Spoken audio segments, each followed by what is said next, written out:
My name is Beth Barrell. I'm a peer counselor. I worked for Interim for 14 plus years.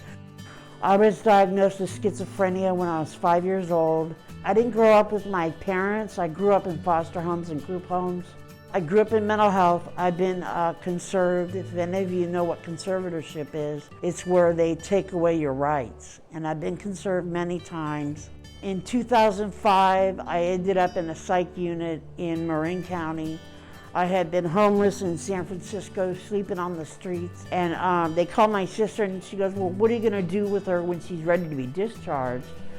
And they go, well, we're gonna put her back on the streets. So she came and got me and brought me out here. My sister took me up to Chomp. I ended up there 5 times in 2 months. And they said, Beth, we're gonna put you on conservatorship. So that started my journey. And I remember at the hospital, they told me, they said, Beth, you'll never drive a car and you will never be your own payee and you will never live independently. And I ended up getting out of the hospital after a 1.5 year stay, and I went to Manzanita House. There I learned some coping skills, and I got out and I went to Lupin Gardens. Lupin Gardens is a nice apartment. And the psychiatrist I had at the time with the county took me off my medication. And then he left. He left the county. So I'm in my apartment hearing voices, talking to them all day long, and my conservator came and got me and I lost my apartment and they put me in the hospital. And then I got out and I came to Shelter Cove. I've been to Shelter Cove twice. And I worked in the kitchen with Robert Swanigan. He was an awesome dude. Love that guy. I remember I applied for the job and he hired me. I couldn't believe he hired me, but he hired me. And I told him, I said, Robert, whatever you do not make me cook. I've been there 2 weeks. He calls in sick and the cook calls in sick. Guess who had to cook? Me. I pulled it off by myself. It must have been my higher power, I tell you.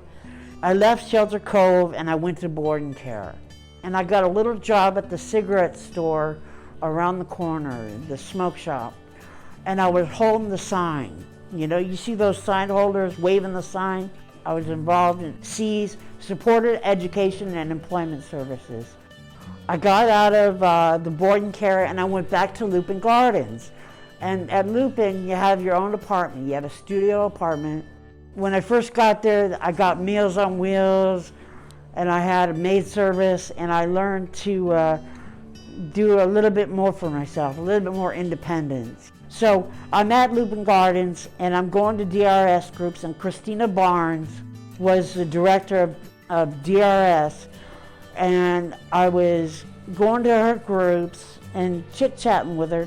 And she goes, hey, come on down to the office tomorrow morning at 9. I want to talk to you. I said, okay. So I went down there the next day at 9 a.m. and we're chit-chatting.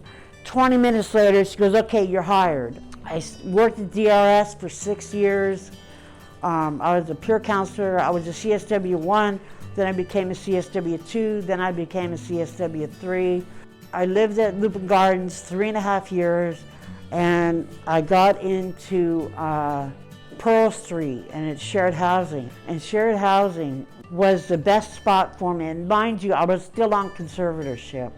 I lived at Pearl Street 6 years, and it was awesome. I loved it. And, you know, like I told you, they told me I would never be my own payee, I would never drive a car, I would never live independently. Today, I have a car. Today, I'm my own payee. Today I have an apartment. I never want to forget where I came from, you know. I never want to forget where I came from, and I want to look forward to where I'm going. Well, that's my story, and I'm sticking to it.